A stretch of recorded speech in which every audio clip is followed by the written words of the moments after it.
Olá, olá, boa noite. Já estamos ao vivo. Enquanto isso, eu vou enviando aqui também de seguidores. Eles saberem que nós já estamos no live, dando eles em mais essa live. Lembrando que hoje está aberta a perguntas, né, Joelma? Exatamente. O foco principal de hoje é responder a perguntas. Tirar as dúvidas. Exatamente. Reagir fácil por vocês.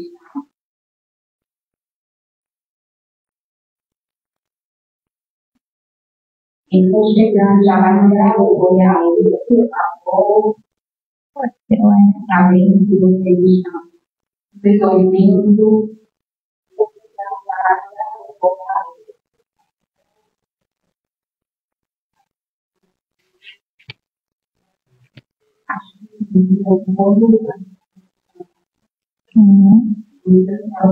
Dá certo, né? Já tem 5 pessoas ao vivo. Já tem 5 pessoas, que coisa boa.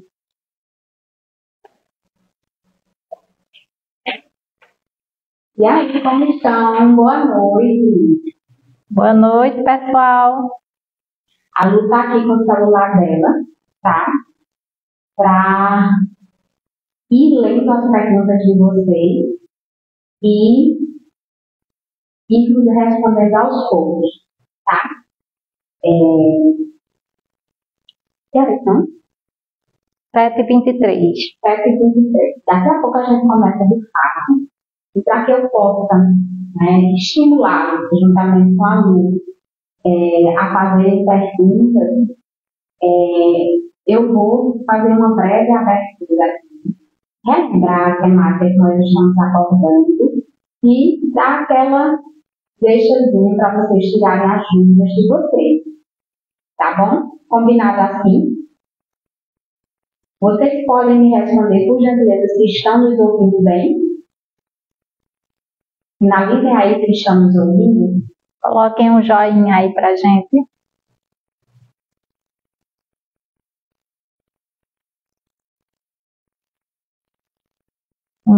Já tem resposta. Ótimo, que coisa boa. Excelente saber. Olha, tem Pereira Fernando está dizendo, Joelma, sugiro você ficar com o microfone na mão. Eu acho que vai ser melhor para nós duas mesmo. Bora lá. Faça a etapa de microfone aqui. E aí, melhorou? O som irá ficar melhor. É? Ui! E aí, ficou melhor? O que é que vocês acham?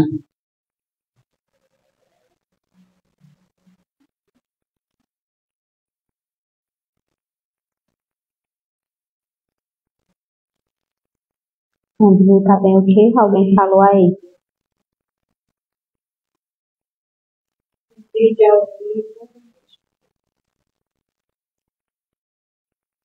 Aí.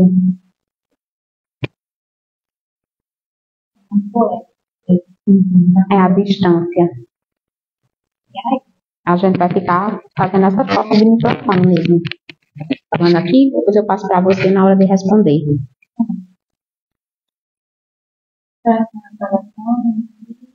Acho que não, é o microfone mesmo. Quando distancia, pega o eco da sala. É provável que seja. Então vamos começar? Bora começar. Pessoal, eu vou começar aqui juntamente com a Lu, tá? Vocês que aqui já estão, eu preciso dizer para vocês que, além da parceria da Lu para a realização dessa 6ª temporada do Faloterapia e também a realização dessas lives, eu conto com o apoio sempre da Lu, né, a parceria dela. E, em conjunto com ela, eu tenho outros parceiros, né, que me ajudam de alguma forma a manter o Faloterapia vivo e sempre andando, né? Então, eu preciso agradecer a vocês que aqui estão nessa live, Porque se vocês não estiverem aqui, não faz sentido. Uma pessoa que estiver faz total sentido e nos estimula, mas tem essas pessoas também que me apoiam, acreditando no meu projeto e doando suas marcas para que eu possa veicular através da minha voz, através da minha imagem, o nome das suas marcas. Temos a Thaís e o Joelto, da Thaís Mimos, brindes e personalizados. Josevaldo e Ivone, da Super Farma e Farmácia Bom Jesus. Aparecida Souza, do Salão Arte e Beleza. Cléa e Diego, da Suprema Iluminações. Isabelle Oliveira, Salão de Beleza. E tenho também a Minas Gold Pão e Marcelo Roque Pinturas. Então, eu agradeço a esses parceiros, desde sempre me dando força de alguma forma para manter o Faloterapia vivo e caminhando e se desenvolvendo e crescendo e chegando aí aos ouvidinhos ou aos olhos de vocês da melhor forma, tá?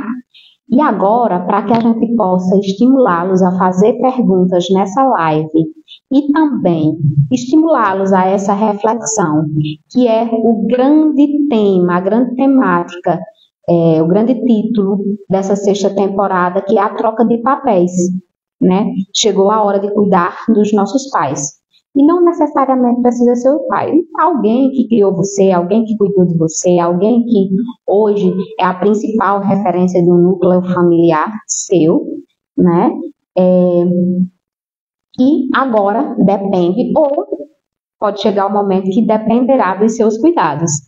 Então, é preciso que a gente saiba que nós nos enquadramos, né, no que as pesquisas têm mostrado, que somos a geração de sanduíche. Aquela que gesta, como é o meu caso, que estou gestante, né, já me encaminhando para o 9º mês, né, e que cuida de si, cuida dos pais, dos filhos, e logo mais pode vir a cuidar dos netos também. Isso vem tudo muito juntinho, o que nos esmaga, dá aquela imprensada, né? E ainda tem que sobrar tempo para fazer um podcast, né? Que é o meu caso.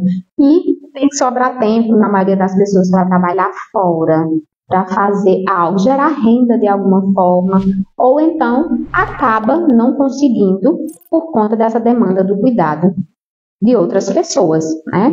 Não sei se vocês sabiam disso, né? Nós somos chamados a geração sanduíche. E aí a gente está espremido mesmo como um sanduíche nessa demanda do cuidado. O trabalho do cuidado é um desafio. Cuidar dos pais é ainda mais, certo? É aí que vem o questionamento. Há como nós nos prepararmos para essa demanda do cuidado? O que é que vocês me dizem? Há como nós nos prepararmos para cuidar dos nossos pais? Vocês poderiam responder, por gentileza, sim ou não? Ou, de repente, se já tiver alguma pergunta, algum questionamento aí, já podem fazer. Vou dar um tempinho para que vocês elaborem aí. O que é que vocês acham? Dá para se preparar para quando chegar esse momento de cuidar dos pais, nós estarmos preparados? Já tem alguém falando aqui, né, dizendo que ama muito o seu conteúdo. Oh, obrigada. Né, que você traz muitas informações necessárias. Obrigada, viu, gente? Pode falar sobre isso, a sua irmã está dizendo. Débora, obrigada, viu, minha querida? Então, vamos lá para mais uma temática, né? Bora lá. Nesse sentido de cuidar dos nossos pais, dos nossos cuidadores, né? Estamos abertos aqui a perguntas, dúvidas, tirem suas dúvidas, né? Inclusive, esse é o 4º episódio, não é isso? Dessa sexta temporada. Segunda live. E lembrando, assim, só um spoilerzinho para o próximo episódio, né, que será com a pessoa que vem falar sobre a vivência, né, dessa temática, né, sentiu na pele e vem compartilhar com a gente. Então, o próximo episódio está imperdível, né, você vai ouvir uma experiência daquela pessoa que se dedicou, né, e vai estar aqui falando junto com a gente. E aí, já tem alguma pergunta? Se organizar financeiramente pensando no futuro é uma das formas? Boa pergunta, muito boa pergunta, Sullivan Débora, né? Se organizar sim para o futuro é uma boa, é muito boa, né? Pensar dessa forma. Por quê? Porque eu vou ter uma rede de apoio melhor, né? Eu vou poder concluir algo que eu já esteja fazendo ou que eu queira fazer, certo? Com essa rede de apoio, eu vou ter como pagar alguém para me ajudar, eu vou ter como deixar as coisas organizadas, como terá que ser, né? E aí não vai estar me prendendo tanto quanto o quanto eu não tivesse poupado, certo? Então, eu me organizei para essa fase, né? Eu entrei nessa organização, planejei e estou executando agora. Então, é uma ótima forma de pensar nesse sentido. Dessa forma já reduz muito a carga, né? Sim. Porque essa carga, ela não vem só com a demanda do cuidado para com a outra pessoa, vem para conosco também. No momento que a gente precisa de abdicar, né, dos nossos planos para cuidar do outro. Então, ter essa organização financeira vai trazer mais conforto. Você pode deixar outra pessoa confortável e seguir trilhando seu caminho, né? Mais alguém, mais alguma pergunta? Acho que a gente pode ir seguindo o nosso roteiro e aí aparecendo alguma pergunta, a gente vai respondendo. Pois é. Nessa questão do cuidado, nós precisamos nos preparar para lidar com o envelhecimento, né? O envelhecimento ou então a enfermidade.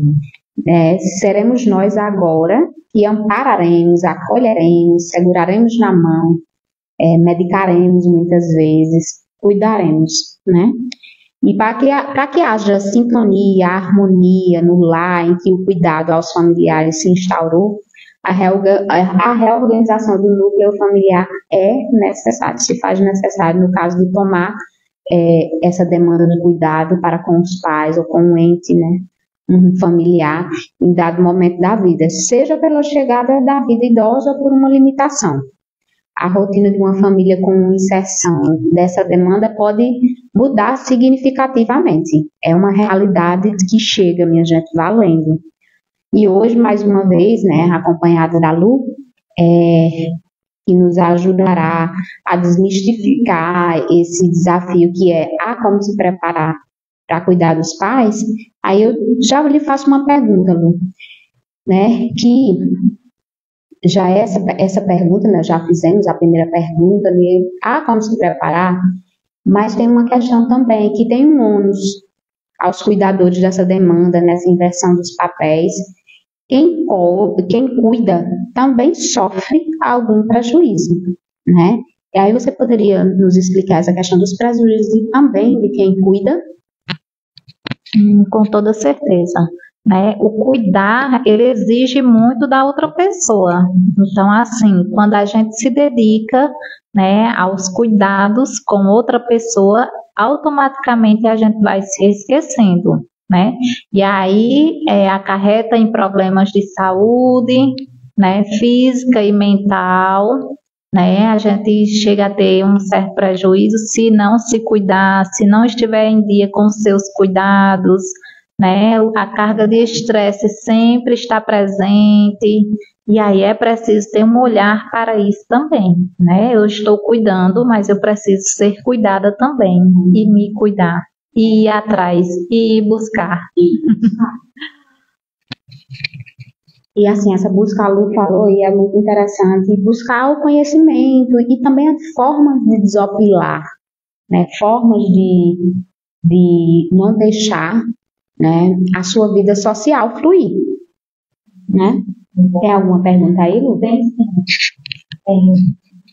A Débora está falando, o que vocês acham das pessoas que hoje têm filho com o principal objetivo de ser cuidado quando estiverem velhinhas?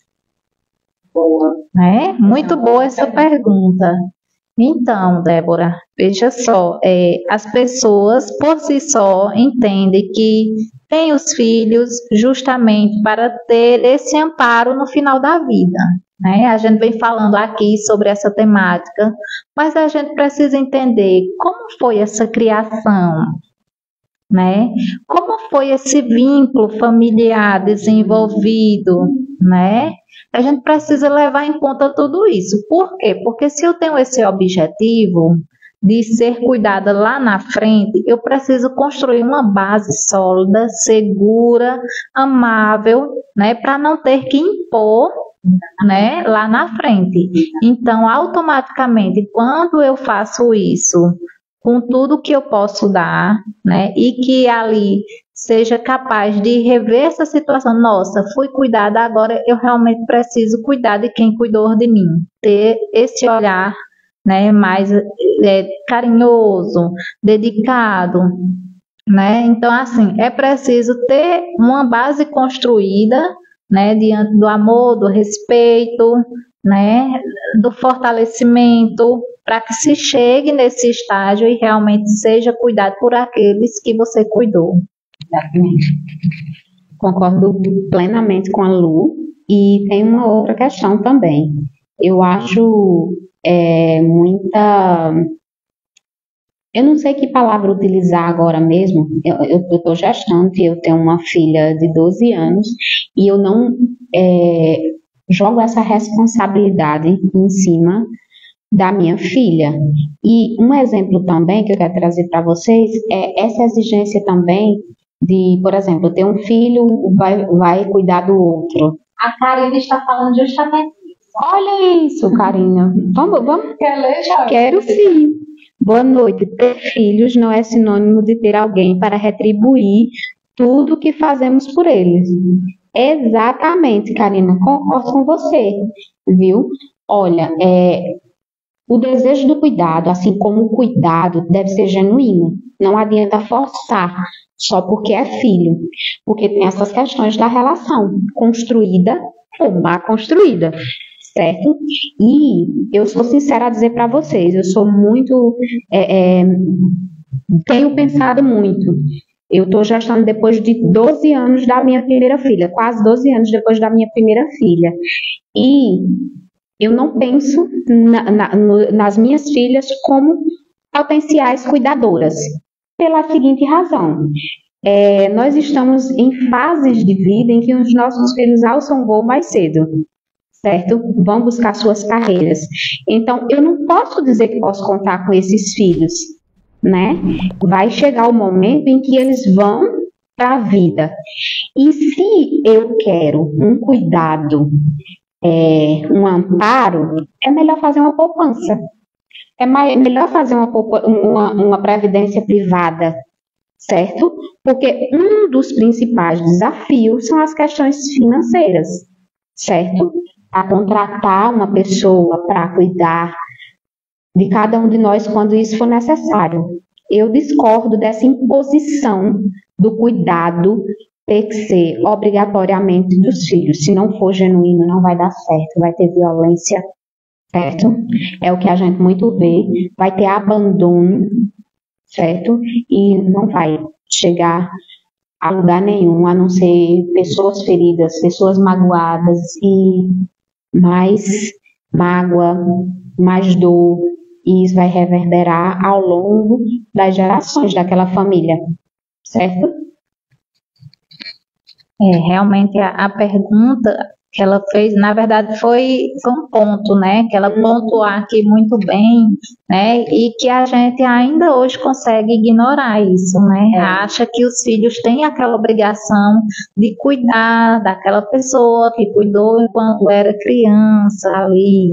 Mas não é bem assim, né? Como a gente já falou antes, existem, né, a forma que foi vinculado ali aquele processo familiar, né, e que aí, dependendo de qual forma foi, é o que eu vou desenvolver, né, se eu vou ter aquela empatia de cuidar ali daquela pessoa, ou se eu vou ser realmente imposta isso, né? Pela lei, eu preciso amparar aquela pessoa, eu preciso deixar que aquela pessoa esteja em boas condições, para que eu não seja assim, para que eu não venha, as pessoas não venham pensar que eu abandonei aquela pessoa, né? Que eu não cuidei da forma que eu pude cuidar, né? Que foi ali fazer uma rede de apoio, montar uma rede de apoio para que aquela pessoa possa ter aquele bem-estar no final da vida. Mas eu mesma não pude estar presente, né? Então, é nesse sentido, eu não tenho essa obrigação de estar ali cuidando daquela pessoa, mas eu posso montar uma rede de apoio e deixar aquela pessoa bem, né, confortável nessa fase que ela está. Exatamente. Mais alguma pergunta aí? Essa é para você. Oi, Hilda. Barriga linda. Acho que aí tem duas. Será, minha gente? Duas meninas. Olha, Deus sabe o que é que faz, viu? A faladeira aqui, eu acho que não tem suporte não, viu, para duas. Aí que Karina hoje tá pontuando muita coisa boa aqui. Muito, viu? Karina, obrigada pela participação. Hoje em dia, as mulheres estão deixando de lado a maternidade. E aí, qual a opinião de vocês sobre isso? Você quer começar, Lu? Eu quero sim, Karina. Obrigada por estar pontuando nessas coisas que são tão importantes assim. E principalmente com nós, mulheres, né? Na verdade, as mulheres estão entendendo que elas não têm essa obrigação de maternar, né? É um direito à escolha delas ali. Elas podem não querer maternar e está tudo bem, né? Eu não posso mais aceitar que me imponha algo que eu não quero nesse sentido. Então, eu não sei se eu tenho essa habilidade, né? Eu tenho outros planos e eu quero correr atrás desses outros planos, né? Então, assim, eu tenho esse direito de escolha, né? O meu corpo eu não quero que ele modifique, né? Assim, no sentido de uma gravidez, de gerar uma outra vida, eu também posso escolher nesse sentido. E aí é uma escolha muito importante, porque é você que está fazendo essa escolha, não é essa imposição que a gente escuta a vida inteira. Olha, mulher, nasceu mulher, vai ter que procriar. Né? Não é bem assim. Hoje a gente já tem um olhar diferenciado para isso. A gente consegue ver, né, casais que adotam pets e tá tudo bem também, né? Porque foi uma escolha, não quis maternar, mas eu tenho um casamento, eu tenho uma vida normal, saudável ali, planejo, faço o que eu tenho vontade. Então, assim, não é por isso que eu vou deixar de ser mulher, né? Eu só estou fazendo as minhas escolhas. Não vou me realizar nesse sentido, né? Então, eu vou passar a palavra para você, Joel. Olha, eu quero falar para vocês que maternar é uma decisão difícil. Escolher não maternar é uma decisão difícil. Então, a gente tem que parar de colocar as pessoas que optam por não ser mãe, por não gestar, ou ser mãe, seja através, inclusive, da adoção, como pessoas infelizes, certo? Há como se realizar nessa vida sem ser mãe. Há como se realizar nessa vida sem ser pai, certo? E uma coisa que a gente precisa entender também é que, um exemplo, eu sou casada, tenho meu marido e nós optamos por ter um segundo filho, ok? Mas eu adiei por quase 12 anos, porque o impacto e ônus da maternidade é principalmente para nós mulheres, certo? Não tenham dúvida. Nós desenvolvemos, e eu não concordo muito com aquela história do instinto materno, nós precisamos desenvolver, e isso acontece desde as modificações hormonais até as questões do cuidado mesmo, a prática do cuidado, o aprendizado do cuidado de uma criança, a gente aprende a lidar com todo o contexto, certo? Assim como o homem também pode, desde que ele se dedique. Só que o mundo que muda é o seu enquanto mulher, tá? Não adianta Não adianta você achar que por mais que você tenha um suporte de um parceiro, por mais que você tenha a presença de um parceiro, de um provedor, seja lá o que for, que vai ser sempre as mil maravilhas. Não. O ônus da maternidade é principalmente da mulher, a maior parcela. Então, eu admiro quem opta não gestar. Eu adiei por 12 anos por várias questões. Eu amo trabalhar, meu trabalho é no trecho, eu passo muitos dias fora de casa, eu viajo, trabalho em outros estados, e agora eu optei parar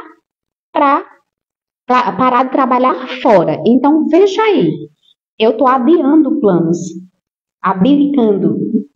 E não é diferente no cuidado com os nossos familiares que vão precisar do nosso apoio, tá? Parece que a gente se desviou do tema, mas a gente não se desviou.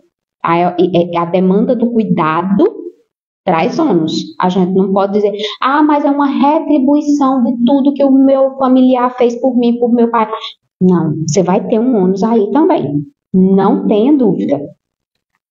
Mais alguma pergunta? Já uma olhada. A Érica Inácio está mandando beijos, abraços pra gente. Obrigada, Érica. Obrigada, Érica. Toda vez que a gente está ao vivo, ela faz questão de entrar também, falar com a gente. Obrigada.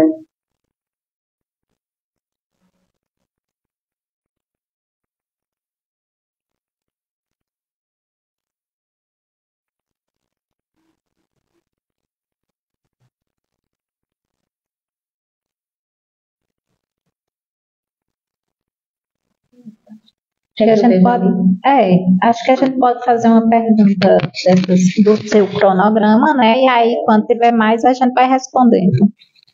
Ok. Essa questão ainda do cuidado, minha gente, o cuidado demanda muito, mas tem que haver um equilíbrio, né?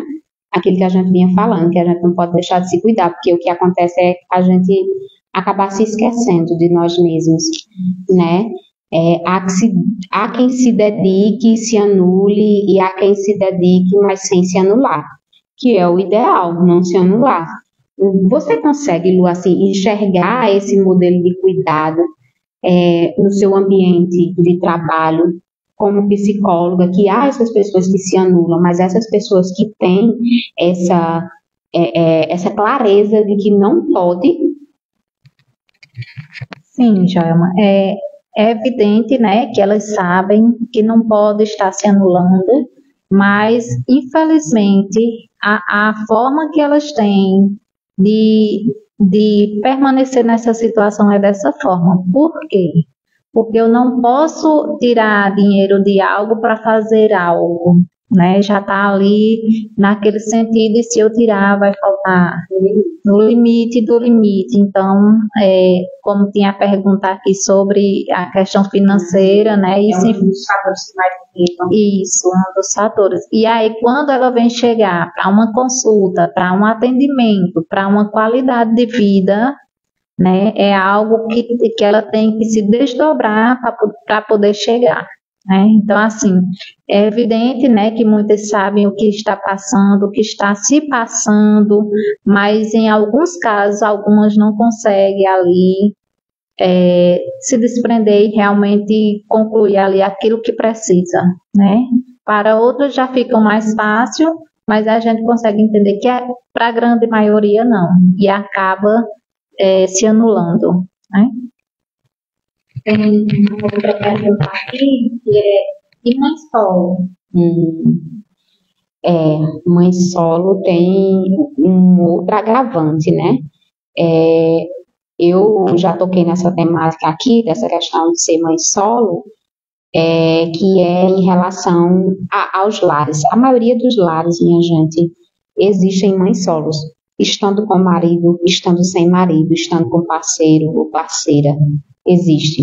Sabe por quê? Porque ser mãe solo é você ficar com a responsabilidade do cuidado, em sua maioria, para você. Não só é o prover, não é a pensão, não é a feira colocada dentro de casa, não é a veste da criança, o material escolar comprado no início do ano, não. É aquela demanda mesmo, desde a demanda que você precisa lembrar da data da vacina, a hora de pôr para dormir, sabe? Isso é estar mãe solo. Eu estou passando por um momento de mãe solo, já passei várias vezes, em que o cuidado com a minha filha, com as minhas filhas, é atribuído principalmente a mim. Meu parceiro trabalha fora, então, em muitos momentos, eu estou ou sou mãe solo, mas eu sou casada, né? Então, a gente precisa dizer que o mãe solo, ele não está associado a um estado civil. Ele está associado ao fato de você ter ou não a presença participativa desse parceiro ou desse genitor, tá? O genitor que divide as tarefas de lembrar, principalmente essa carga mental. A carga mental é esgotante, certo? E aí agora trazendo para essa realidade do cuidado ao ente que precisa do cuidado, quando uma pessoa tem um único filho, aquela demanda fica sobre só aquelas pessoas. Mas quando é um casal, principalmente mais velho, que tem vários filhos, e mesmo assim a demanda se concentra só numa pessoa só, olha como isso é violento. Como é que... E aí cai naquela historinha, né? De que nem todos os filhos se consideram obrigados a esse cuidado. Aí o que é que faz? Ah, você cuida bem de pai e mãe, eles não querem vir aqui para casa, não sei o quê. É porque eles gostam mais de você. Isso também é uma desculpa. É uma desculpa, tá? Então, o filho e também o genitor, que sabe da sua responsabilidade, ele vai dividir as tarefas com você, certo? Acho que você já respondeu, né? É justamente isso. Quando a gente fala ser mãe solo, as pessoas têm uma ideia de que não precisa a presença da paternidade ali, né? Mas você já é mãe solo quando você gesta sozinha, sem a ajuda daquela pessoa que está ali para te acompanhar em um exame, uma consulta, né? Então, isso é ser mãe solo, cuidar, permanecer ali com os cuidados somente pela mulher, né? Como se o homem não estivesse ali em condições de cuidar de uma criança, de ajudar em um período que seja mais difícil, e até na lida com a mulher mesmo, né? Essa questão da ajuda, da partilha das atividades domésticas. Exatamente, e não só domésticas, não, mas no sentido assim de amparar também, porque a mulher passa processos, né, que são devastadores. A mudança no corpo da mulher, né, e ela não tem um amparo dessa pessoa que convive com ela ali dentro da mesma casa, né? Então, assim, é muito puxado, desde o lado da saúde mental, né, até a saúde física mesmo, que envolve aí outros sintomas, e a gente, né, sabe o que realmente ali passa. Então, ser mãe solo é isso. Você está só realmente, mesmo com a pessoa dentro de casa ou sem aquela pessoa. Né? Exatamente. Não significa só a presença física, não, da pessoa. Tem algumas respostas aqui, eu concordo. Luciene, então eu sou mãe solo. Olha aí, tá vendo aí? Exatamente. Mas se a gente está trazendo aqui, né, as pessoas vão entendendo. Vão entendendo. O que é aquela temática e possivelmente estejam passando e não estejam sabendo. Exatamente. E desconstrói muitos tabus, porque quando a gente fala assim, e já trazendo assim outra desconstrução dessa questão da mãe solo, não existe mãe solteira. Ser mãe solo, mais uma vez, independe do seu estado civil. Independe de você estar casada, de você estar namorando, de você ter um genitor que contribui financeiramente com a educação, a criação, a alimentação dessa criança, tá? Então, estou aqui dizendo para vocês, eu estou mãe solo, mais uma vez, né? E só tenho uma coisa a dizer para vocês. O que vocês puderem partilhar, a quem vocês puderem pedir ajuda, peça. Eu não estou dizendo para vocês que é fácil, eu sou uma pessoa que tem uma extrema dificuldade em pedir ajuda. Mas você não pedir ajuda vai acarretar no adoecimento. no cansaço exacerbado, a impaciência chega.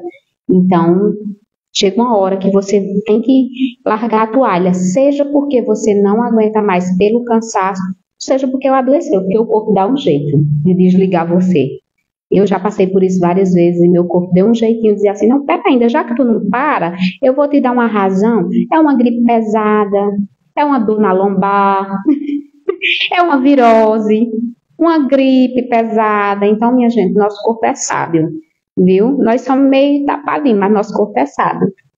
Então, Joelma, tem aqui duas perguntas, né? Na verdade, uma e a outra refletiu também junto com ela, né? Dizendo, eu ainda tenho dúvida, né? Tenho certa idade e ainda tenho dúvida se quero ser mãe ou não. E aí essa dúvida, só quem pode tirar é você realmente, né? Entendendo como é que funciona, procurando, buscando, né? E aí tentando enxergar da melhor maneira possível. Porque o que a gente está falando hoje não é algo que venha ali mudar a sua opinião. Não, você tem desejos, né? Você se conhece, você quer, e aí é buscar, né? Criar, todo mundo vai aprender a criar, a desenvolver, né? A ser, mas também tem as escolhas. Não, não quero ser, não, tá tudo bem, né? E fica tudo bem também. Exatamente. Olha, tem umas questões, né, que infelizmente nem todos nós temos acesso. Hoje, se eu pudesse, eu congelaria óvulos para mais adiante, né? Eu não tenho muitas condições no sentido de capacidade de cuidar de filhos pequenos, vários filhos pequenos ao mesmo tempo. É muita sobrecarga, eu não conseguiria, né? Não vou dizer que não conseguiria, eu vou dizer assim que seria muito mais difícil, porque se fosse o caso de ter acontecido, a gente ia dar um jeito, né? Mas, infelizmente, nós não temos acesso, principalmente pelo SUS, uma mulher com sua saúde, plena saúde, ela não tem esse direito pelo SUS de congelamento de óvulos. Há casos de mulheres com câncer que elas conseguem fazer o congelamento de óvulos. Mas, se nós pudéssemos ter essa possibilidade desde cedo, seria uma mão na roda, para a gente não ficar preso só à biologia nesse sentido, do corpo físico. Essa é uma questão que eu reflito muito também. Quem me dera hoje ter condições de congelar óvulos, né? Mas é isso. Vamos lidar com a realidade que tem. E aí, assim, Karina, foi você que comentou, uma recomendação. Eu sou muito apaixonada por terapia. Se você, de repente, não faz terapia, busque uma, para de repente se entender, será que realmente isso é uma dúvida, quero ou não quero, ou se é uma certeza, mas que nós somos todos os dias cobradas a termos filhos, ou de repente foi um bloqueio construído no meu meio familiar. Você pode descobrir de repente e não ficar com essa dúvida. Isso é o autoconhecimento, depois que você começa a trilhar esse caminho, que é árduo. Uma pessoa que faz terapia é uma pessoa muito corajosa. Não se iluda que uma pessoa que faz terapia não é uma pessoa medrosa, desencorajada, fraca, não. É uma pessoa que tem coragem de ir lá e meter o dedo na ferida, de abrir aquele baú, aquela caixa preta tenebrosa, para tratar tudo que possa vir ali provocar bloqueio. Então, Joana Dark está dizendo aqui, infelizmente são muitas mães solos no mundo, né? Infelizmente são mesmo. Muitas. Mas alguma pergunta? Terapia é vida, Sullivan está dizendo aqui, né? É vida, é resgate. Está agradecendo também, muito obrigada. Então, Joelma, a gente vai voltar aqui para o nosso cronograma, né? Sim. A gente chegar quase ao finalzinho da nossa live, né? Já estamos quase. A ideia é interagir com vocês, né? Interagir, estimular. Gostaria muito que vocês tomassem gosto desses momentos que nós estamos construindo aqui porque tratando tem sido muito gratificante. Desde a live anterior que nós temos falado como tem sido engrandecedor esse momento. A gente também sai daqui muito tocado com muitas reflexões, viu, minha gente? Não se iluda. Essa temática trazida aqui, muitas vezes são temáticas que estão aqui, ó, latentes na nossa vivência, na nossa cabeça, né, na observância, no nosso contexto familiar, né? E agora, a última pergunta que eu tenho aqui para fazer para a Lu, essa é a verdade, né, em relação a essa temática, é que o seguinte, né, ao longo da vida nós cultivamos esses afetos, esses desafetos que a gente já falou na construção dessa relação familiar, né, Lu? Você teria, assim, alguma orientação que pode nos dar para fechar essa conta com os pais ainda vivos, né? Ou com esse ente familiar que de repente a gente não teve uma boa construção de relação, né, para resolver sem chegar a esse adoecimento, né, nosso e principalmente o adoecimento mental, quando chegar esse momento do cuidado. Sim, João, é muito importante falar sobre isso, né? Porque, como a gente sabe, isso não é debatido, isso não é falado, mas acontece, né? Chega a hora que os pais envelhecem, a gente não está preparado para isso e a gente precisa fazer todo esse planejamento, sim, né? A partir do momento que eu entendo que eu tenho essa visão de que meus pais estão ficando idosos, eu vou ali, já vou procurando fazer ali uma organização, vamos dizer assim, né? Eu estou vendo que eles estão envelhecendo e eles vão precisar de amparo, então eu vou me organizar financeiramente, né? Eu vou me organizar da forma que eu posso, contar com outras pessoas para que elas possam me ajudar quando eu não estiver podendo, né? Então, assim, eu monto uma rede de apoio, eu sei que eu posso contar com fulana de tal, então eu vou conversar com fulana de tal, e quando chegar essa hora, eu vou ter esse apoio, e isso é uma rede de apoio, né? Se eu sou filho único, eu preciso montar, sim, uma rede de apoio, né? Se eu não puder estar presente, mas eu vou estar dando aquela qualidade de vida junto a outros profissionais para aquela pessoa, para que ela não fique desamparada, né? Se eu tenho esse prazer de estar com essas pessoas, né, que cuidaram de mim ali, eu quero retribuir isso, eu vou fazer da melhor maneira possível, então eu tenho que me planejar, eu tenho que me organizar para quando essa fase chegar, eu estar ali preparada, né? Eu tenho que me organizar comigo, principalmente, que vou estar à frente desse cuidado, e com aquelas pessoas, né, para poder direcioná-los da melhor maneira possível. Já para aquelas pessoas que não têm tanto esse vínculo formado, não foi desenvolvido ao longo da vida, né? O cuidar também significa deixar aquelas pessoas confortáveis, daquela forma que ele entende que está ali e que pode ser, né? Mesmo ele não estando presente, mas falar com parente, contratar pessoas para que cuide daquela pessoa, né? A gente fala nesse sentido com pessoas que realmente não possam ali estar se cuidando, né? Porque a gente tem essa ideia nesse sentido de quem está envelhecendo não pode mais se cuidar, né? E a gente também precisa entender que tem pessoas que envelhecem e que têm autonomia também, né? Como já foi falado em outros episódios aqui. Então, assim, é respeitar a autonomia daquela pessoa que está envelhecendo e que envelheceu, mas que tem ainda aquela autonomia, né? De se cuidar, de planejar, de viver, né? De lidar com as suas demandas. E aí, voltar a olhar para tudo isso, né? Estar ali assessorando daquela melhor forma, mas também isso não significa que você não esteja cuidando. Você está cuidando, você está assessorando, você está ali planejando com eles da melhor forma possível. Então, né? E no mais, se não conseguir, procurar ajuda terapêutica, né? Porque fica nesse sofrimento. Nossa, eu não estou fazendo nada. Nossa, então não tenho como chegar perto dessas pessoas, né? Procura ajuda. Essa é a melhor forma possível. Com certeza. E aí estamos chegando ao final da nossa live, tá?